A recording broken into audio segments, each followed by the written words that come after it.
everyone! Before we start the video, subscribe to the channel and leave your like. I never imagined that opening my door to help my own father would turn into the greatest test of patience and family love I have ever faced. Here in Portland, Oregon, where I've built my life with Sarah for the past 8 years, I've always maintained a cordial, if distant, relationship with my father, Greg. But everything changed on that rainy October afternoon when I answered a connection that would completely change our routine. Daniel's son. My father's choked voice on the other end of the line caused my chest to instantly tighten. We lost everything. The investments. Amanda and I, we need help. I remember looking at Sarah, who was preparing dinner in the kitchen, and seeing the same concern in her eyes that was certainly in mine. Our 3-bedroom house in a quiet suburb of Portland had always felt spacious to the two of us, but the idea of sharing it with my father and his new wife Amanda caused me immediate trepidation. "Of course, Dad, you can stay with us until you get your act together," I replied, trying to sound more confident than I actually was. Sarah nodded silently, although I could sense her hesitation. 3 days later, Greg and Amanda arrived with more luggage than we expected for a temporary stay. My father's tired face contrasted with Amanda's forcedly optimistic smile, who started making comments about how we could improve the decor as soon as she walked through the door. The first few weeks were an exercise in diplomacy. Sarah and I struggled to maintain our normal routine, waking up early, working from our respective home offices, me as a financial analyst and her as a graphic designer, while trying to accommodate the needs and habits of our new residents. However, the first signs of trouble began to emerge quickly. Amanda, a former interior decorator, began making small changes around the house without consultation, moving pictures, rearranging furniture, replacing our curtains with ones she had brought. "I'm just trying to give the room a more sophisticated touch," she would say, when Sarah gently questioned the changes. Greg, in turn, began to criticize our lifestyle with seemingly innocent comments.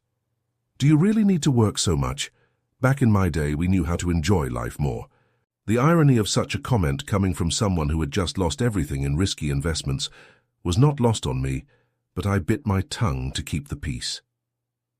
The situation worsened when on a Thursday night we returned from the supermarket and found the house full. Amanda had invited her sister, brother-in-law, and her 3 children to dinner without telling us.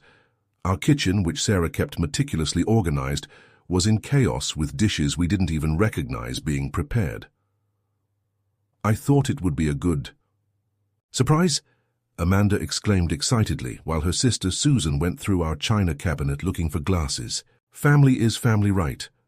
That night, after everyone left, Sarah and I had our first serious discussion about the situation. Sitting on our bed away from Greg and Amanda's ears, she blurted out, "Dan, I know it's your father and stepmother, but this is becoming unsustainable. Our house doesn't feel like ours anymore. We need to set some boundaries." I knew she was right.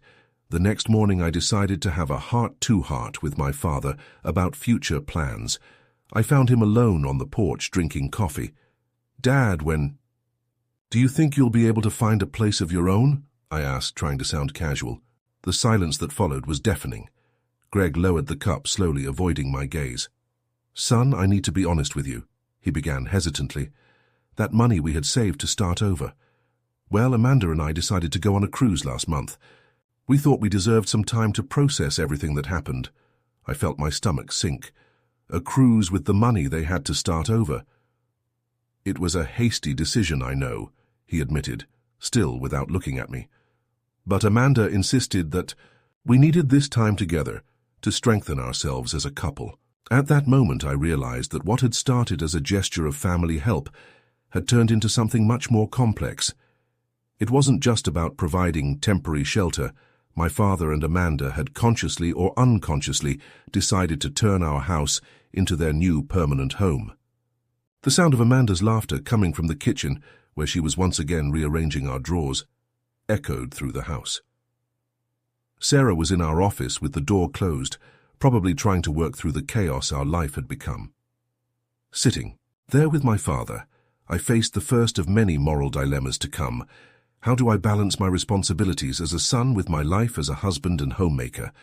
How do you impose limits on people who technically have nowhere to go without seeming Cruel or ungrateful? The answer to these questions still eluded me, but one thing was clear.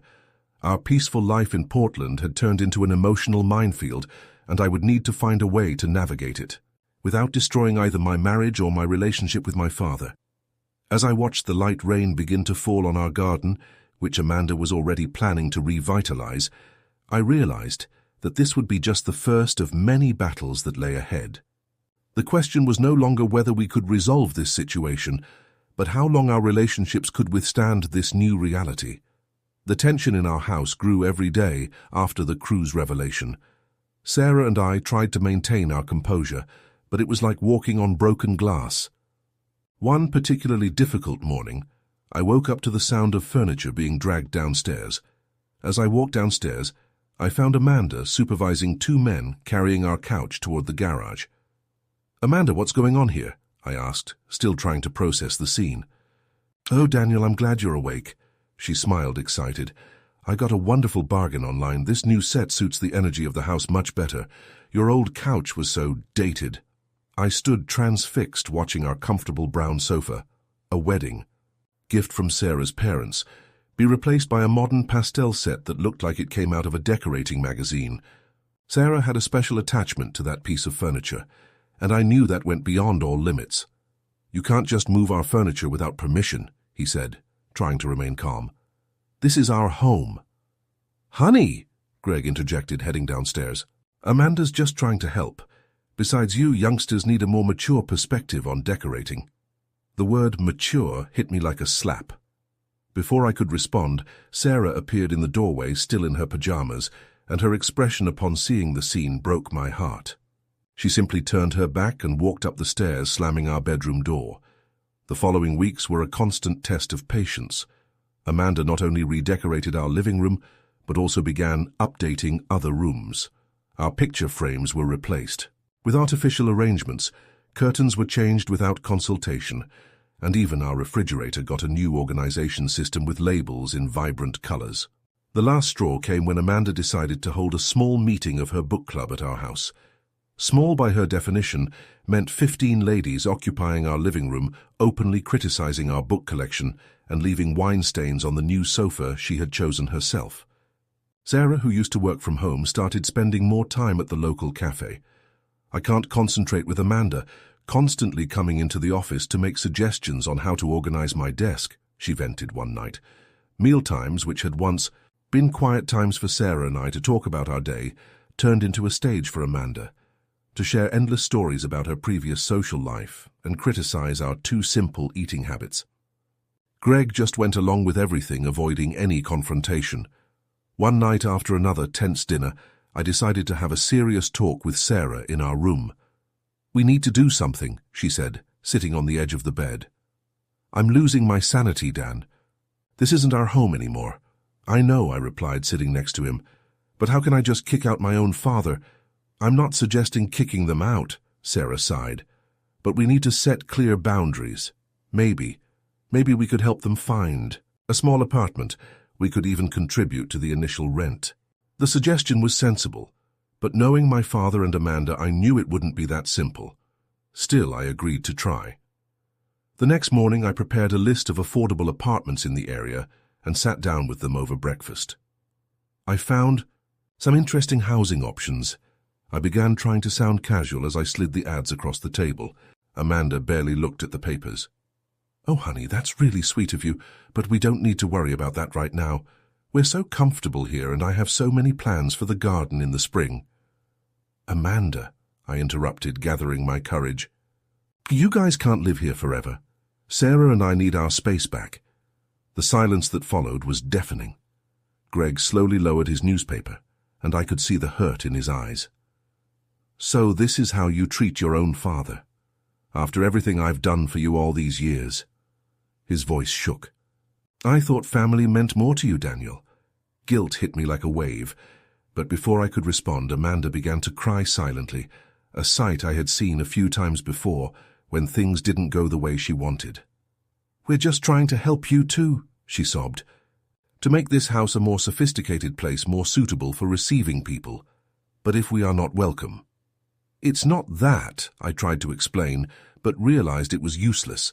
They had already assumed the role of victims, and I felt like the villain in the story. That night, lying next to Sarah, I realized we were at an impossible impasse. On the one hand, my responsibility as a son and the weight of guilt that my father knew so well how to handle. On the other, my marriage and Sarah's sanity, who saw our lives being gradually taken over by strangers in our own home. "We may need to consider more drastic measures," Sarah whispered into the dark. "If they don't want to leave, maybe we're the ones who should look elsewhere." The suggestion took me by surprise. Leave our own home, the place we built together.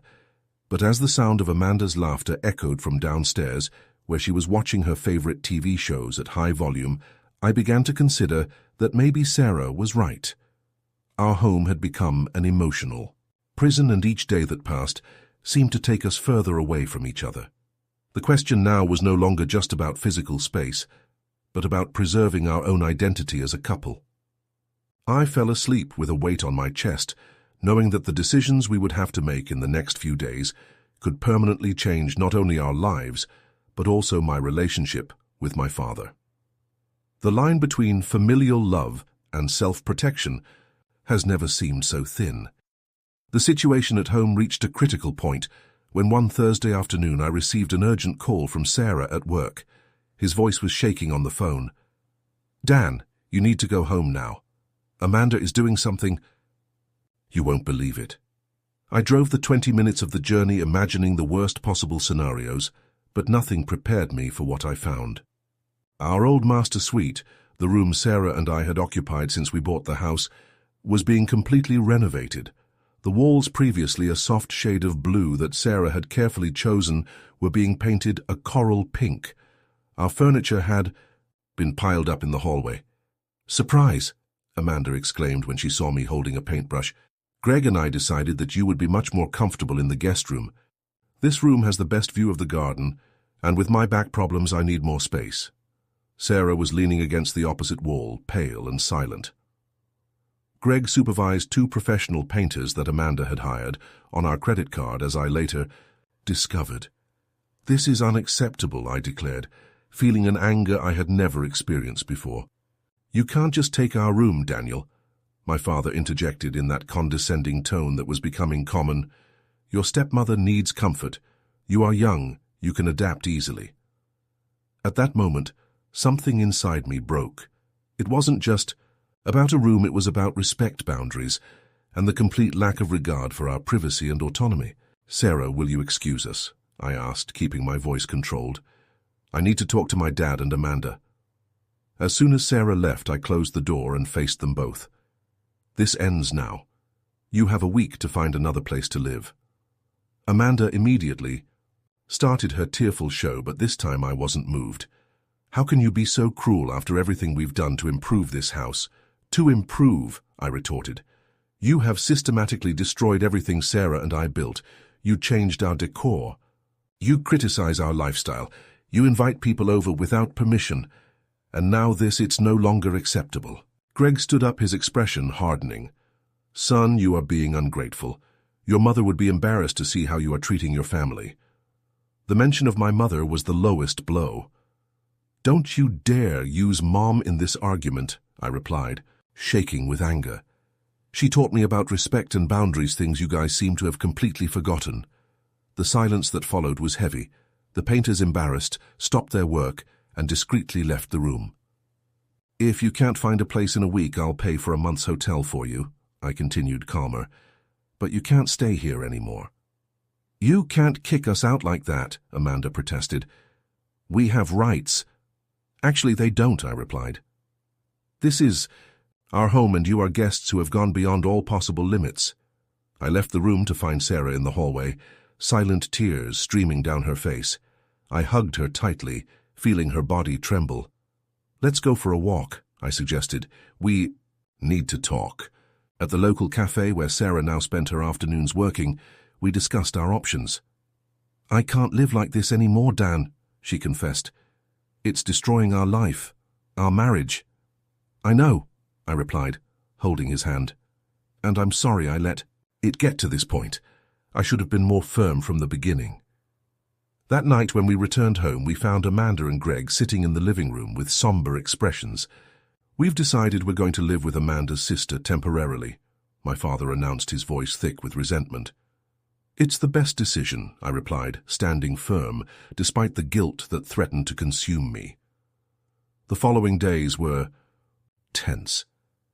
Amanda and Greg began packing their things, making a point of showing their displeasure with dramatic sighs and passive-aggressive comments. Sarah and I stood firm, even though every hurt look from my father hit me like an arrow. One afternoon, I found my father alone on the porch smoking a cigarette, a habit he had abandoned years ago. "Dad," I began, sitting down next to him, "I'm sorry things have come to this." He was silent for a moment, watching the smoke rise into the afternoon air. "You know," he said finally, "when I lost everything, the hardest part wasn't the money. It was the dignity. And now being kicked out of my own son's house." "You weren't expelled," I argued, "but you need to understand that there are limits. What Amanda did to our room was just the last straw. She just wanted to help," he defended. But his voice was less convinced. "No, Dad, she wanted to control, and you allowed it because it's easier than facing the reality of your situation." He stubbed out the cigarette, his hands shaking slightly. "Maybe you're right. But I don't know how to start over at this point in my life.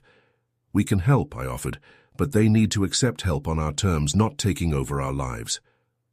The morning they finally left, the atmosphere was heavy. Amanda had left a note in the kitchen listing all the improvements she had made to our house, as if she were paying us a debt of gratitude. Sarah and I watched through the window as they got into the taxi, feeling a mixture of relief and sadness. "Did we do the right thing?" I asked Sarah, after the taxi disappeared around the corner. "Yes," she replied, hugging me. "Sometimes loving someone means setting clear boundaries." As we began to reorganize our house, returning it to its original state, I realized that this experience had changed something fundamental in me. The desire to please, to be the perfect child, had been replaced by a more mature understanding of what it really means to care for yourself and others. There was still a lot to resolve with my father, and I knew the road to reconciliation would be long. But for the first time in months, Sarah and I could breathe freely in our own home, knowing that we had defended not only our physical space, but also our integrity as a couple. A week after Greg and Amanda left, just as Sarah and I were finally beginning to breathe a sigh of relief in our own home, I received a call that would change our family dynamic again. It was Susan, Amanda's sister, her voice thick with irritation. "Daniel, we need to talk about your father and Amanda," she began, bluntly. "They are impossible to deal with. Amanda rearranged my entire house, and Greg spends all day complaining about how you mistreated them. I can't take it anymore." I felt my stomach sink. "Susan, I'm sorry you're causing trouble, but—" "No, Daniel," she interrupted. "You need to sort this out. They are your responsibility, not mine. Amanda just informed you that she intends to stay here indefinitely, but I have 3 children, and I can't deal with that." After hanging up the phone, I sat down on the couch, now back in my original spot, and felt completely lost. Sarah, noticing my expression, sat down next to me. "What there?" I explained the situation, and she sighed deeply. "Dan, we may need to consider a more permanent solution. We can't just push your problems onto other people." She was right, of course, but the solution that was beginning to form in my mind scared me. After a few hours of discussion, we came to a difficult decision. We would help my father and Amanda find a small apartment and subsidize part of the rent for a few months on the condition that they look for work. The next day, I drove to Susan's house. I found my father sitting on the porch, looking older and more tired than ever. Amanda was inside the house reorganizing Susan's pantry for the 3rd time that week, as I later discovered. "Dad, we need to talk about your future." I began, sitting down next to him. "There's not much to talk about," he replied bitterly. "Your own son kicked us out of the house, and now not even Amanda's family wants us." I took a deep breath, controlling my frustration. "Dad, Sarah and I want to help, but we need to set some terms. I found a 1-bedroom apartment on the east side of town. It's small but well located. We can help with the rent for 6 months as long as you look for work." He looked at me with a mixture of surprise and indignation. "Work at my age?" "Yes, Dad. You're only 58 and Amanda is 55. You're both perfectly capable of working. You can't just give up on life because you lost money in bad investments." Amanda chose that moment to appear on the porch, her eyes red from crying. "Work? How dare you suggest something so degrading? I was a respected interior decorator." "And it could be again," I argued. "But they have to start over somewhere. They can't keep jumping from house to house waiting for someone to solve their problems." The silence that followed was tense. Greg stared out at the garden while Amanda sniffled dramatically beside him. Finally, my father said, "What if we don't accept your offer?" "Then you'll have to fend for yourself," I replied, feeling my heart sink. "I can no longer allow them to destroy other families with their behavior." The words seemed to hit them like a slap. Amanda started to cry for real this time, not her usual manipulative tears, but a cry of genuine realization. "Come with me to see the apartment," I suggested, softening my voice. "It's furnished and you can move in right away. Sarah and I will help with the move." To my surprise, they agreed. The apartment was modest but cozy, located in a quiet building with mostly older residents. While Amanda inspected the closets, already making mental reorganization plans, I'm sure I had a heart-to-heart with my dad on the small porch. "Dad, I know. It's been difficult. But you need to face reality. You can't continue living as if nothing has changed." He nodded slowly, seeming to finally understand. Maybe you're right. But I don't even know where to start." "We can help with that too," I offered. "Sarah knows some companies that are hiring, and I can help you update your resume." That night, after helping with the initial move and getting them settled, I returned home exhausted, but hopeful. Sarah was waiting for me with a glass of wine and a comforting hug. "How it was difficult," I admitted, "but I think we finally made some real progress." In the weeks that followed, we kept our word. Sarah helped Amanda create a professional profile online and reconnect with some old decorating contacts. I spent hours helping my dad navigate job sites and prepare for interviews. It was not an easy process. There were setbacks. Amanda tried to redecorate the entire apartment the first weekend, and my dad had a few moments of self-pity. But gradually we started to see real changes. A month later, my father got a job as an assistant manager at a home improvement store. It wasn't his dream job, but he seemed more excited than I'd seen him in months. Amanda started doing some freelance, decorating consultancy work, small projects that little by little rebuilt her confidence. "You know," my dad told me over Sunday lunch, "I never thought I'd say this, but maybe you were right. Having a purpose again makes a difference." Watching them adapt to their new reality, I realized that sometimes true love means pushing people out of their comfort zone even when it hurts. My father and Amanda's transformation was far from complete, but for the first time since losing everything, they seemed to be on the right track. Sarah and I were also recovering our home again, a haven of peace. But now there was a deeper understanding between us about the meaning of family boundaries and unconditional love. 6 months have passed since we helped my dad and Amanda settle into their own apartment. The transition was not easy, but little by little they began to find their way.